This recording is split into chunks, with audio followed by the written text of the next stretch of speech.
Hello everyone, it's Vyas and welcome to the Bright Colors of Inspiration. I want to thank you all for listening to my podcast episodes.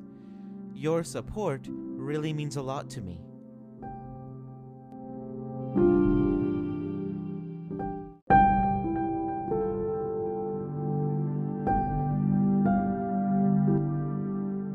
In this episode, I will be discussing my experience dealing with difficult times. I have experienced my fair share of rough days in my life, and at times, I felt a lot of hopelessness and fear about what happens in the future.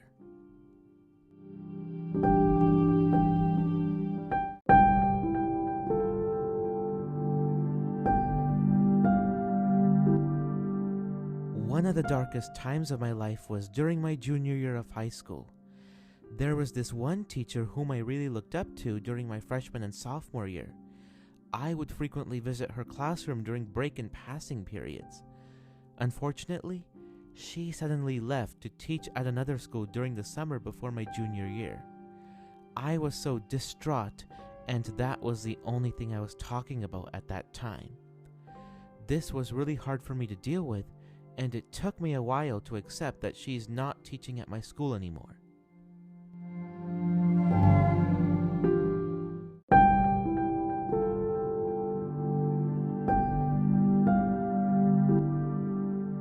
Later on during my junior year, I took a class that I was struggling with, and the teaching style that particular teacher used did not fit my needs. On top of all that particular subject was my least favorite one, and that made it much harder.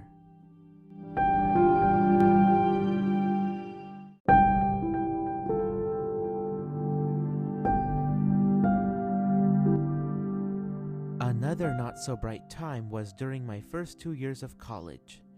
I was one of the most well-known students in high school, and almost everyone there would know who I was. However, when I started going to college, I was surrounded by a whole bunch of new faces. I was going through a lot of anxiety at that time and was constantly thinking about transferring to other universities during my first year of college. I even isolated myself in this one room in my dorm building. Due to my anxiety, I lost time to make friends and I lost a lot of weight, which was quite noticeable to my family and friends. And my academic performance suffered because of all this.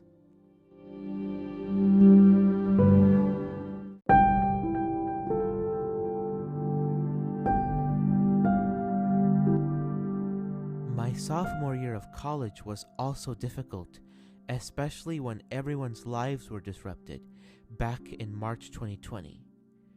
Classes abruptly transitioned from in-person to online instruction midway through the semester.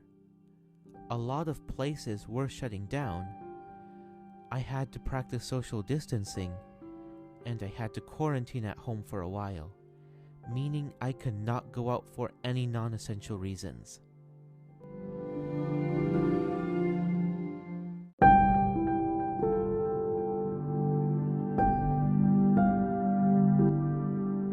There are 3 fundamental things that help me a lot in getting through rough times.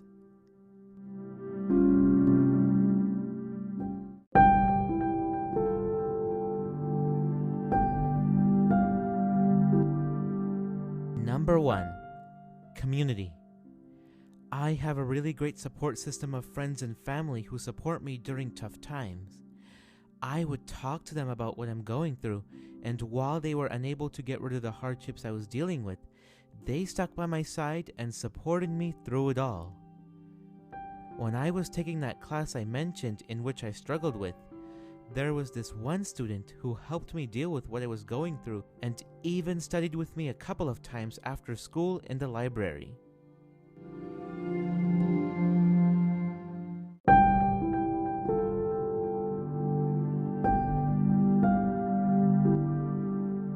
Number 2, creativity. When an obstacle comes my way, I try to think of ways to find the solution. Every problem has a solution. I just need to be creative enough to find it. I like to unleash my creativity and reduce my stress by drawing and coloring, playing a song on the piano, and even writing down what I'm dealing with. The goal during these times is not to do my best work. It is a time where I can get my mind off of what I'm dealing with and not take my problems out and project them onto other people who do not deserve it.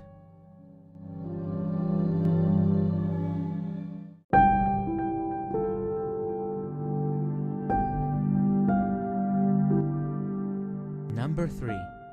Self-care. During tough times, practicing self-care is more important than ever. The most fundamental way for me to do that is to set boundaries. This means to firmly state what I'm okay with and what I am not okay with. If I do not have clear boundaries, I am wasting a lot of my time and energy, and that leads to burnout. The bottom line of setting boundaries is taking responsibility for my own emotions. Another way I practice self-care is by getting regular exercise, either by taking a walk or working out at the gym.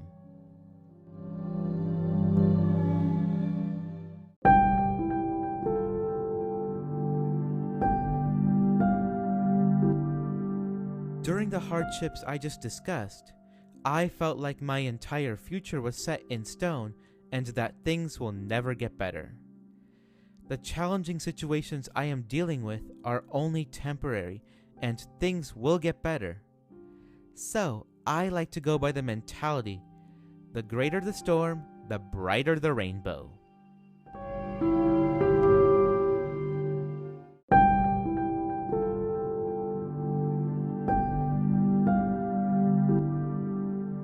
It was frustrating having to quarantine and suddenly switch to online learning in the middle of the semester, and on top of that, adapt to a whole new way of living, all at the same time. But looking back, in hindsight, it was one of the most amazing things that ever happened to me. I became a lot more productive since I did not have to worry about walking from one class to another. Not only that, I was able to do what I love and try new things like this podcast. I never even thought I would be here doing this podcast way back when I first started college. But I am glad I am doing this now because I can share my personal experiences that can positively inspire many others, especially the younger generation.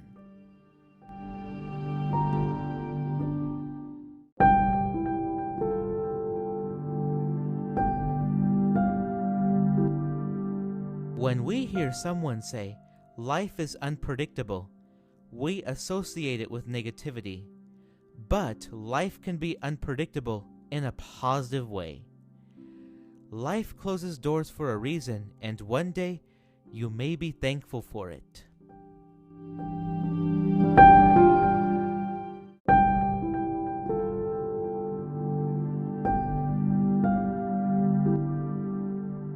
Community, creativity, and self-care have been very instrumental in helping me cope up during hard times. But that's not all.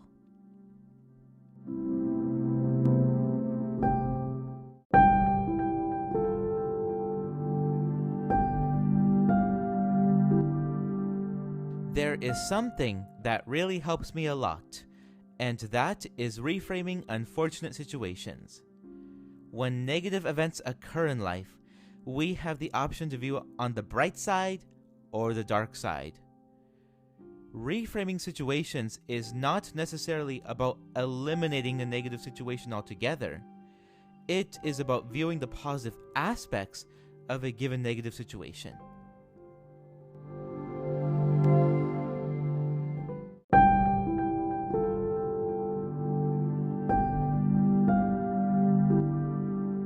Accepting your emotions during dark times is very important.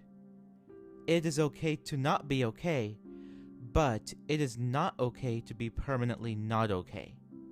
At some point, you have to move on and get over that.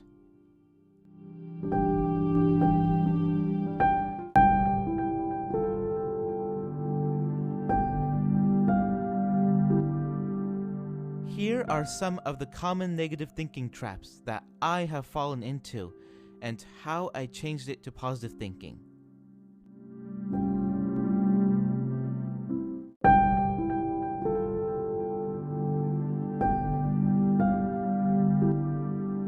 Number 1.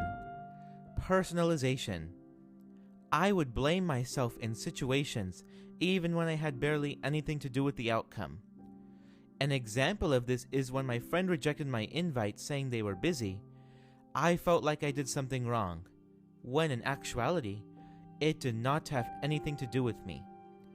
This is clear because I had a lot of other friends who wanted to hang out with me. I try to avoid taking stuff personally by thinking about those who actually care about me and by putting my focus and energy on them.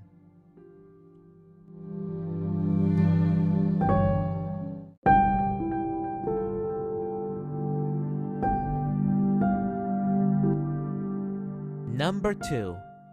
Catastrophizing. I would always assume the worst in situations and think it is much worse than it actually is. And I would neglect more realistic possibilities that are nowhere near as bad as I am making it out to be. This trap involves thinking along the lines of, I have not heard from my friend in months, so something bad must have happened. I like to think, my friend is very busy lately, so he hasn't had the chance to reply to my text messages quite yet. I got over this issue by waiting to see what the outcome actually is and then going from there. I think of the possible things that could happen and the best case and the worst case scenario, and then adjust my plans accordingly. Failure is inevitable, and it does happen, so being flexible is crucial. I do not view failure as the complete opposite of success. I view it as a stepping stone to success. That is when most of the growth and learning occurs. Exaggerating my mistakes only aggravates it and does not help me grow and learn in the long run.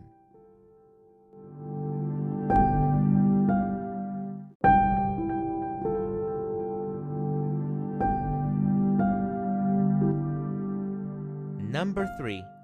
All or nothing thinking.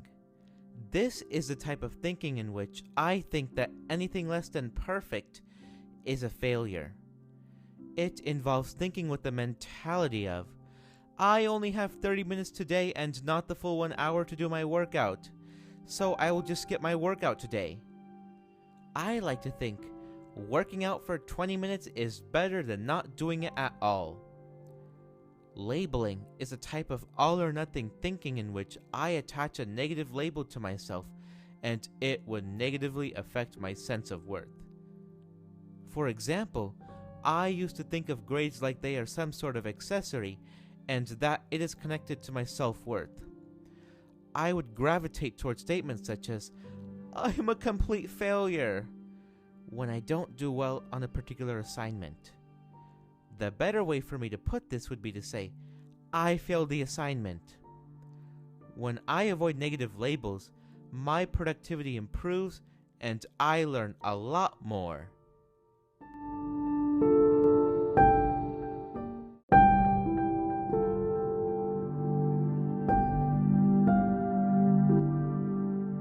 To practice reframing situations, here are a few steps I took.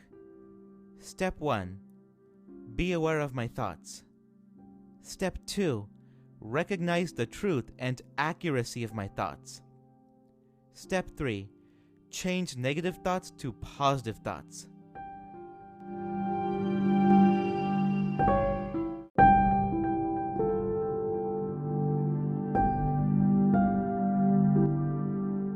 To put things into perspective, I will tell you a short story I made about two people who both get rejected from the college of their dreams.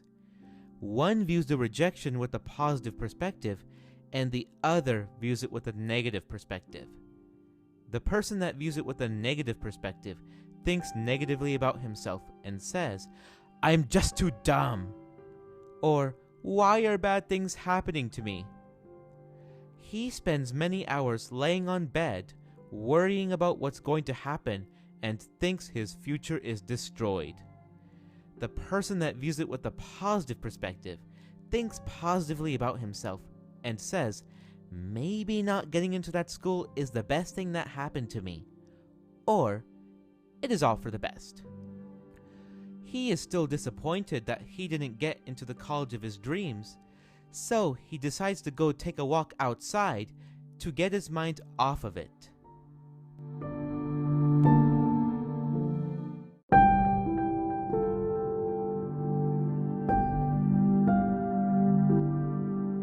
Reframing a negative situation isn't about making it disappear.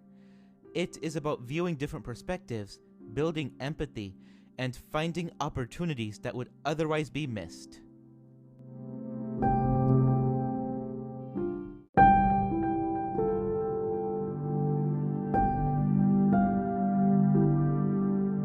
That's all for this episode. If my content inspires you, feel free to pass it along to your family and friends. I am Vyas, and I will see you in the next episode. Thank you for listening, and I hope you have an awesome day.